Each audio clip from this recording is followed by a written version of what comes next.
All right, I am waiting for that little thing to spin. And hey, everyone, happy Friday, right? I'm recording this here on a Friday, and we are in season 2, episode 2, which is kind of mind blowing to me because we're in the middle of February. We started this season the beginning of January, and yeah, that just goes to show you how incredibly crazy busy I've been for the last, couple of weeks. I have only been able to record. This is my second podcast this year. So, um, and of course, because of that, we're going to start with a little bit of story time. I had a really great episode that was planned for last week.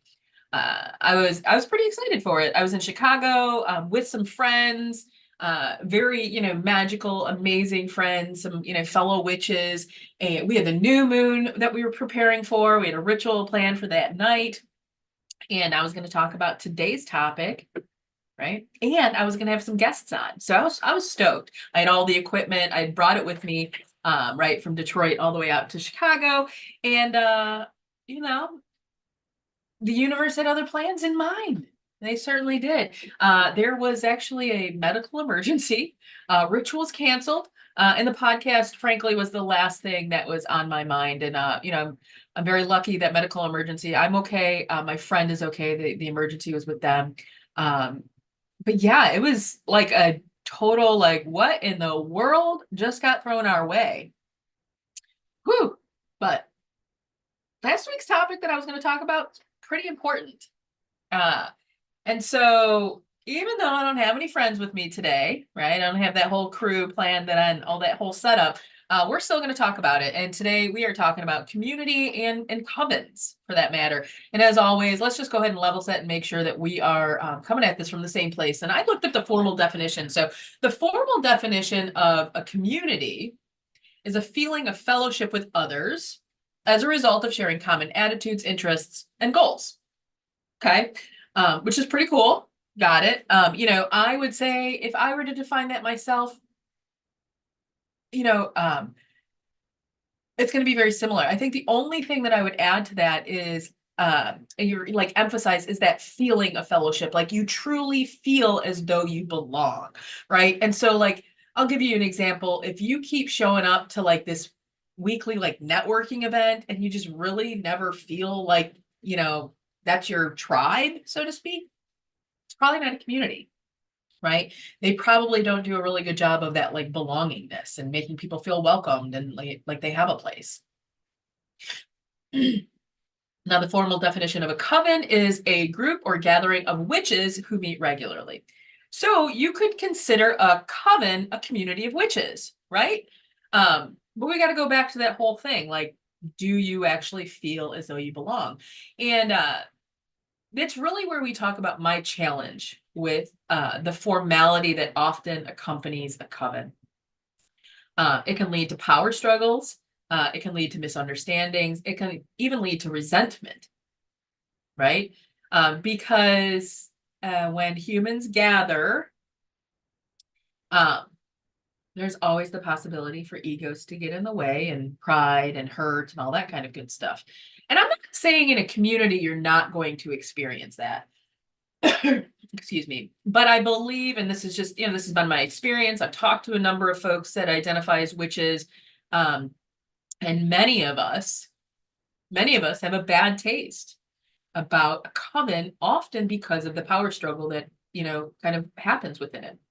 Right. And so there's this piece of me that feels like when you talk just about community, its focus is more so on that belongingness, that feeling of belongingness, versus a coven is focused on the formality that is kind of defined for it. Right. And yes, I've been in a coven. It's been a number of years. And yes, it left that bad taste in my mouth. I was, and I'll just share with you, I was super gung ho. I really loved it. I thought, originally these women were very, dear and sweet. And they had expressed a lot of interest in doing more, gathering more, putting things together. And so me as the, Saturn in Virgo that I am, uh, plan the shit out of it. Right. And I, from a planning perspective, I'm never like a one-sided, I gather feedback, what do you think? How would you like it? Here's an idea. What if we did this? And like, long story short, this group of women had been together since they were friends, since they were children. And I was sat down after I'd been involved with them for like 2 years, maybe even a little bit longer. Um, and I sat down with them after like months of like formal ritual and like leading weekly events and organizing weekly events for us through the pandemic and everything. I sat down with them on a Monday night, and four of them proceeded to explain to me that they were no longer comfortable with the direction that the coven was going. I mean, just all of this stuff. Like, they spoke behind my back together about how to approach this conversation with me. And I was just like, I was really shocked. I was really floored. Um, I was caught off guard, and it was just gross to me. It was really gross. And so I went, okay, cool. And, basically parted ways with every single one of them except the one that introduced me that I'd been friends with for a while. So yeah, it left a really bad taste in my mouth. Um,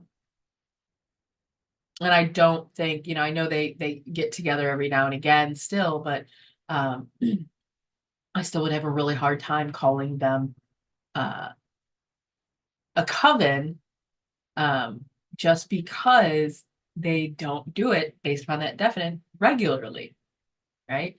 Um, so yeah, which gets into like, why am I sharing all of this with you? Why does this matter? Why would you care about it? And so, number one, I believe that community is incredibly important on our journey, right? Yes, many of us, who identify as witches may be solo practitioners, right? We may truly, beat our own, eclectic drum. We may choose our own kind of like things and flavors.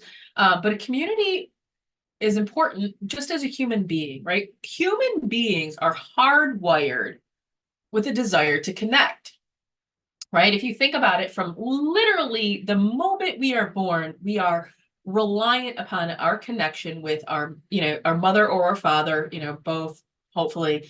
But we're reliant upon a connection with another human being in order to not just survive, but to thrive, right? And we're hardwired for it. Research will literally show that solitude and isolation can lead to depression and other forms of illness. For any of you that may be walking a path of recovery, or contemplating like whether or not you are suffering from any type of addiction, I will tell you one of the primary signs of it is going to be isolation. If you find yourself by yourself more often, uncomfortable around people, and even like hesitating to connect, it's usually very often because we have shame about who we are, and therefore don't want to take our mask off and be vulnerable with other people, right? But it's important to us as human beings. It really is important to us in order for our own mental, spiritual, and I would even say physical health, right? I would even say physical health. Um, it's important to us as spiritual beings. You know,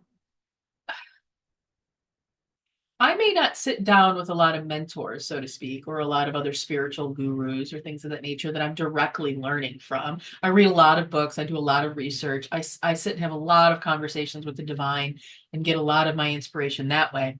But I love to lead, and I love to teach. I love to mentor and share all of the knowledge and the things that I'm given. And, I see this from that perspective, that so many of us really evolve in our spirituality through community, by leaning on other people to explore and to see and discover. And and even if we're talking about a book, let's be real, the moment you pick up the pages of a book from another author that has written, you are part of their community. It might not be in the literal physical plane, right? But it is in that etheric plane. You've connected with other individuals. If you go ahead and we're walking down the street and saw somebody else standing there with that same book in their arm, you could easily strike up a conversation, right? So our spiritual journey is very much enriched by community around us, right? Um, So I want you to know that. I want you to know that. I want you to understand that. And I really want you to think about that. Do you have a community that you can lean into?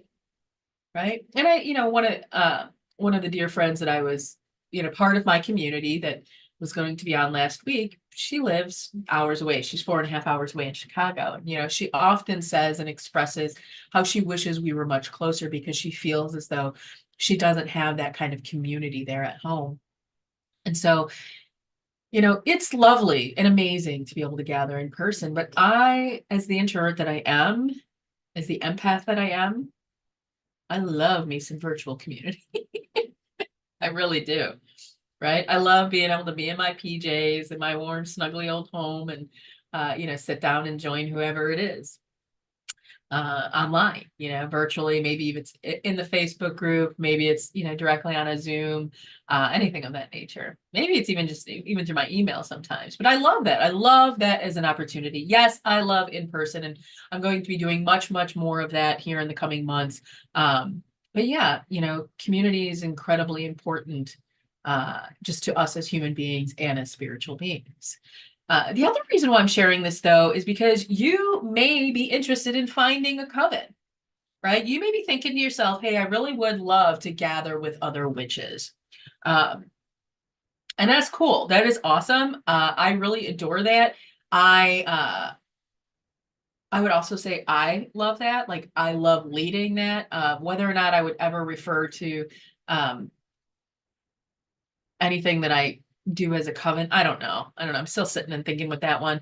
But I do want to share with you a couple of suggestions. If you are interested in going down that path and finding a coven, discovering a coven, or anything of that nature, number one, make sure you understand why you want to be a part of one, right? Maybe you think it's the only way for you to like really enrich your own gifts and your own skills, as a witch. Well, it's not the case. You can definitely find plenty of groups and communities and things like that. Check out Meetup, check out Eventbrite, check out Facebook, go to local metaphysical stores. You can find just community, right, that can give you the exact same type of thing. You may want to lead one. You may be sitting there, maybe in, similar boat like my shoes, where you love to be the ferocious, just like consumer of information. And you're like, I could do this. I could lead one. I could pull these witches together. And that's cool, right? You may also find that you need some more formality or some more accountability. So those are like, make sure you understand why you want to be a part of a coven. And then do your research on any of them that you come across, right? In retrospect, if I probably would have done some of this in the past, I might have avoided some of the situation that I found myself in. But, number one, talk to individuals one-on-one in the group, right? By themselves, right? Ask them what their experience is, how long that they've been, part of it. Do they enjoy it? How do they find like the leadership, anything that you may find important, right? Like any of those whys. Talk to them about it. See what their whys are. Ask to participate in any type of open ritual or programming or anything of it, any type of events that they are kind of doing. My personal thing is like, if everybody just identifies as witches and all you do is like get together for coffee, I don't know, is that really a coven, or is that like a coffee? I don't know. I mean, I guess that's up to you to decide. But I do think that in order, if you truly are interested in becoming a part of a coven, one of the reasons why is because you're probably trying to do magic together, right? So ask to participate in one of the events that they have. And then really, really, really, really listen to your intuition on whether or not it's aligned for you, right? And I say that because there are going to be some covens that you stumble across that are going to be ruled by the ego, meaning there is one individual that is in a position of power. Okay. Um, and I literally wrote the note in here. Like, if you get any I art better than thou vibes, right? Like, so there may be some covens, some groups, even, maybe they don't even call themselves a coven, but they're a community, and they are truly being ruled by a sense of power, right? My personal belief from a community is there is not one individual in power. There may be one person leading, but leadership does not equate power. Leadership sure as hell does not equate power over, right? So you're going to want to stay away from any of them that are kind of like ruled by ego, because a coven can turn into a fucking cult. It 100% can. Um, any group of individuals, if power is included in the dynamics, does run the risk of turning into a cult, and especially if you are talking about a group or a community that is built upon any type of spiritual beliefs, right?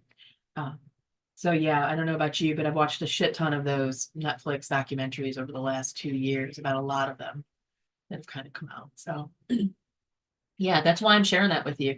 I would, for any of you that are listening here, and maybe you have not stumbled across, I do manage a Facebook community, and would love very much so if you were interested to go ahead and reach out to me. We are looking to enrich in that, and bring some more stuff into it, both from a virtual and an in-person perspective over the coming of this 2024 year. So yeah, if you have an interest, just, drop an email, find us, on any of the social platforms. But I love to connect. It's something that I love to do is connect people and to build community. So yeah, that being said, it is Friday here, my dear friends. I don't know when you're listening to this, but Friday, I just want you to stop and pause for a moment and just take a deep breath in and exhale out and just find some gratitude for all the people in your life that you've ever considered community. So, with that, my dear friends, I hope you have an absolutely beautiful rest of your day, and much love from me to all of you. Until next time.